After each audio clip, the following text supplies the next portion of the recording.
Hi hello welcome to ഒരു വടക്കൻ story.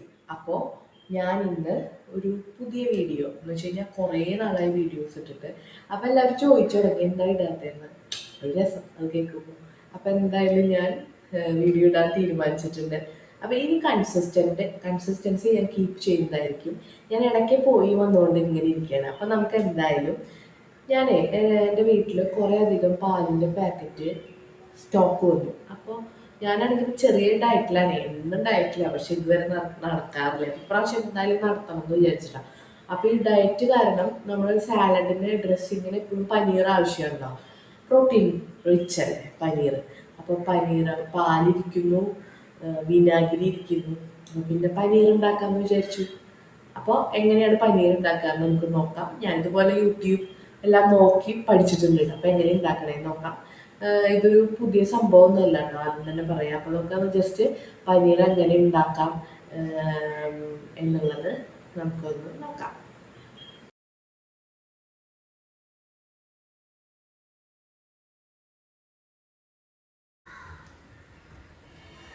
ഞാനിവിടെ 2 ലിറ്റർ പാലാണ് എടുത്തേക്കണത്. അപ്പോൾ നമുക്ക് നല്ല പോലെ പാലൊന്ന് തിളക്കട്ടെ. നമുക്ക് പാലൊന്നിങ്ങനെ ഇളക്കി കൊടുക്കാം. പാലല്ലേ അടി പിടിക്കാതിരിക്കാൻ വേണ്ടിയിട്ടാണ്.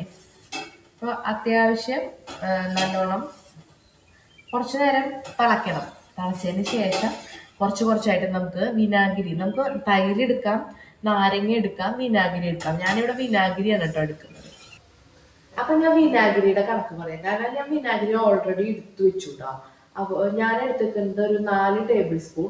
അത്രയും തന്നെ നമ്മൾ എത്ര വിനാഗിരി എടുക്കുന്നോ അത്രയും തന്നെ വെള്ളം അതിൽ മിക്സ് ചെയ്യണം. അങ്ങനെയാണ് കേട്ടോ ഉപയോഗിക്കുന്നത്. ഇതാണ് എൻ്റെ അടുക്കളയിലെ ജനലിൽ നിന്നുള്ള വ്യൂ. ഇപ്പോൾ ഇവിടെയൊക്കെ സെറ്റ് ചെയ്തതാണ്. അപ്പോൾ ഒരു തെങ്ങ് വെച്ചിട്ടുണ്ടായിരുന്നു. ഇത് ഞങ്ങളുടെ എഞ്ചിനീയർ തന്ന തെങ്ങാണ് കേട്ടോ. അവരുടെ അവിടെ അധികമായി വന്ന തെങ്ങാണ്. എന്നാലും ഞങ്ങളത് അവിടെ വെച്ചിട്ടുണ്ട്. അപ്പോൾ സ്ഥിരം ഞാനവിടെ എന്തെങ്കിലുമൊക്കെ ഫുഡ് വേസ്റ്റ് വരുന്നതൊക്കെ ഇങ്ങനെ ഇടും. അപ്പോൾ എൻ്റെ ഫ്രണ്ട്സാണ്, അവരും ഇങ്ങനെ വന്ന് എപ്പോഴും അത് എടുത്ത് കഴിക്കണം കാണാം. ചിലപ്പോൾ നമ്മളെയൊക്കെ വിളിക്കും പുറത്തേക്ക്, ഇവിടെ ഒന്നും ഇല്ലല്ലോ എന്നുള്ള രീതിയിൽ.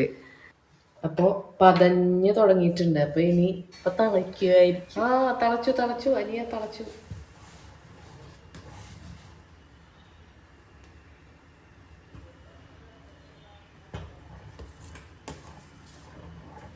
ഇത് പൊന്തി പോവോ? ഉറപ്പല്ലേ? ചിലപ്പോ 4 പൂവുണ്ടല്ലോ. അപ്പൊ അത് ഇതാക്കി ഇളക്കിയത് എന്നാ പോരെ? ഇതാണോ അയ്യോ. അപ്പൊ നമുക്ക് കുറേശ്ശെയായിട്ട് നമുക്ക് വിനീഗർ ഒഴിച്ചു കൊടുക്കാം.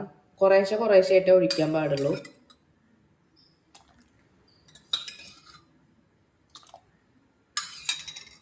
പാല് ഇപ്പൊ തന്നെ ഒരു പിരിഞ്ഞ ഒരു ഇത് കാണാനുണ്ട്.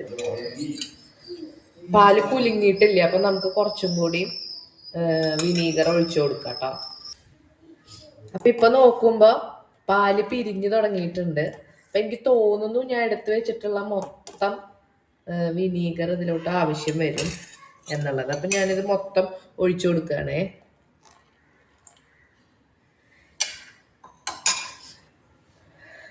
അപ്പൊ നിങ്ങൾക്ക് ഇപ്പൊ കാണാനില്ലേ ഒരു യെല്ലോ കളറിലെ വെള്ളമായിട്ട് പനീർ? ഇതാണ് പനീറിന്റെ പോർഷൻ. നമുക്ക് ഈ വെള്ളം ഇങ്ങനെ കാണാനുണ്ട്. അപ്പൊ ഇതാണ് ഇതിന്റെ ഒരു കറക്റ്റ് പാകം. ഈ ഒരു പാകത്തിൽ നമുക്ക് തീ ഓഫ് ചെയ്യാം. കാരണം എന്താന്ന് വെച്ച് കഴിഞ്ഞാൽ അധികമായി കഴിഞ്ഞാൽ എന്താണ് അതിന്റെ പ്രശ്നം എന്ന് വെച്ച് കഴിഞ്ഞാൽ പനീർ സോഫ്റ്റ് അല്ലാതെയാവും. ഭയങ്കര ചുയിങ് ആയിട്ട് നമുക്കൊരു റബ്ബറിന്റെ പോലെയൊക്കെ ചില സ്ഥലത്ത് നമുക്ക് പനീർ കിട്ടിയിട്ടുണ്ടാവും പലർക്കും. അപ്പൊ അതിന്റെ മെയിൻ കാരണം എന്താന്ന് വെച്ച് കഴിഞ്ഞാൽ നമ്മളായി കഴിഞ്ഞിട്ടും പിന്നെ ഇങ്ങനെ കിടന്ന് ഇളക്കി കഴിഞ്ഞാൽ അത് സോഫ്റ്റ്നെസ് വിട്ടിട്ട് കുറച്ച് ഹാർഡായി. ഓഫ് ചെയ്യാട്ടോ, ഞാൻ തീ ഓഫ് ചെയ്യാൻ പോവാണേ.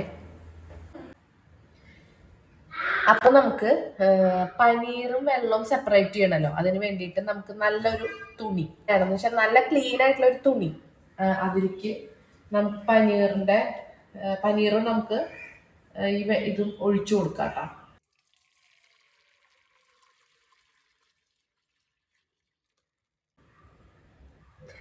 ഓക്കെ, അപ്പൊ നമുക്ക് പനീർ കിട്ടിയിട്ടുണ്ട്. ഇപ്പൊ കണ്ടില്ലേ? ഇനി നമുക്ക് അതിനെ ഒന്ന് കിഴി കെട്ടി വെക്കാം. ഇനി ഇതൊന്ന് ചൂടാകണം കേട്ടോ. അപ്പൊ ഇതിന് വെള്ളമുണ്ട്, ആ വെള്ളം നമുക്ക് നല്ലപോലെ പോകണം. ഒരു 2-3 തവണ നമ്മൾ ഇതിങ്ങനെ വാഷ് ചെയ്ത് കൊടുക്കുക. വേറെ ഒന്നുമല്ല, ആ ഒരു വിനാഗിരിയുടെ ആ ഒരു പുളി കാര്യങ്ങളൊക്കെ ഒന്ന് മാറി കിട്ടാനും കൂടിയാണ്. ഓക്കെ, ഇപ്പൊ നമ്മുടെ ചൂടൊക്കെ പോയിട്ടുണ്ട് കേട്ടോ നല്ലപോലെ. ഒന്നും കൂടി ചെയ്യാം. ഇതാണ് പനീർ മേക്കർ. പനീർ പ്രസ് എന്നൊക്കെ പറയും. ഇത് മാർക്കറ്റിൽ ഇപ്പൊ അവൈലബിൾ ആണ്. ഇത് വെച്ചാകുമ്പോ നമുക്ക് പനീർ ആ ഒരു ഷേപ്പ് കിട്ടാൻ വേണ്ടിയിട്ടാ. കറക്റ്റ് ആയിട്ട് ഇതിലേക്ക് വെച്ചു കൊടുത്താൽ നമുക്ക് ഇങ്ങനെ പ്രസ് ചെയ്ത് കൊടുത്താൽ മതി. അപ്പൊ നല്ല നമുക്ക് കടയിൽ നിന്നൊക്കെ മേടിക്കുമ്പോ കിട്ടില്ലേ ഒരു സ്ക്വയർ ടൈപ്പ് ഒക്കെ, അതുപോലെ വരും. അപ്പൊ നമുക്ക് നോക്കാം. അപ്പൊ ഇതാണ് ആ പനീർ മേക്കർ. അതിലേക്ക് നമുക്ക് നമ്മൾ ഉണ്ടാക്കി വെച്ചിട്ടുള്ള പനീർ നമുക്ക് അങ്ങോട്ട് വെച്ചു കൊടുക്കാം കേട്ടോ. അപ്പോൾ ഇതാണ് പനീർ.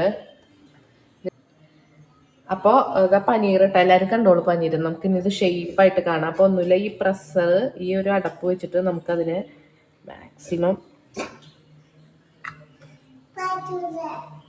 പ്രസ് ചെയ്ത് കൊടുക്കാം. അത് നമ്മൾ പ്രസ് ചെയ്തതിന് ശേഷം മുകളിൽ വെയിറ്റ് മസ്റ്റായിട്ട് വെക്കണേ. അപ്പൊ ഇവിടെ അങ്ങനെ വെയിറ്റ് വെക്കാൻ ചിലപ്പോൾ നമുക്ക് ഈ വെളുത്തുള്ളിയൊക്കെ ചതക്കണം വെയിറ്റുള്ള സാധനമില്ലേ സ്റ്റീലിൻ്റെ ഒക്കെ, അത് വെച്ചാൽ കുറച്ചും കൂടി നല്ലതായിരിക്കും തോന്നുന്നുണ്ട്. ഞാനിപ്പോൾ ഇങ്ങനെയാണ് ചെയ്തത്. എത്രത്തോളം എഫക്റ്റീവ് ആവും എന്നുള്ളത് നമുക്ക് ലാസ്റ്റ് ഫൈനലേ അറിയുള്ളൂ. അപ്പൊ 3 hours ഇങ്ങനെ വെക്കണം. അപ്പൊ ഇനി 3 hours കഴിഞ്ഞിട്ട് കാണാം കേട്ടോ. നമുക്ക് വേണമെങ്കിൽ ഫ്രിഡ്ജിൽ വെക്കാം. ഞാനിങ്ങനെ തന്നെ വെക്കണുള്ളൂ. നമുക്ക് നോക്കാം എന്താ കിട്ടുക. അപ്പൊ ഞാനൊരു 3-3.5 മണിക്കൂർ കഴിഞ്ഞിട്ട് ഇത് ഓപ്പൺ ചെയ്യാൻ പോവാട്ടോ നമ്മുടെ പനീർ. അപ്പൊ നമുക്ക് നോക്കാം.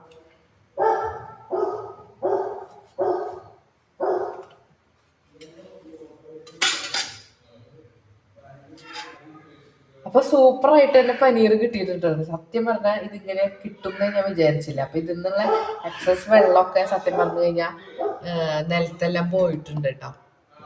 അപ്പൊ വെള്ളം കംപ്ലീറ്റ് പോയി നല്ല സെറ്റായിട്ട് പനീർ കിട്ടിയിട്ടുണ്ട്.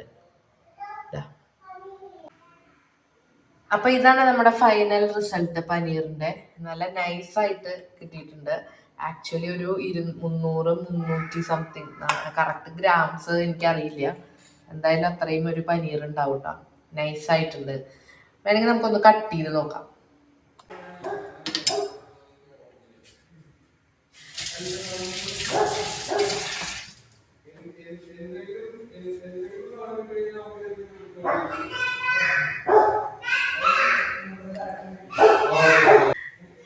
അപ്പൊ ഞാനിതൊന്ന് കട്ട് ചെയ്ത് കാണിച്ചു തരാം കേട്ടോ. കറക്റ്റായിട്ട് കിട്ടിയിട്ടുണ്ട്.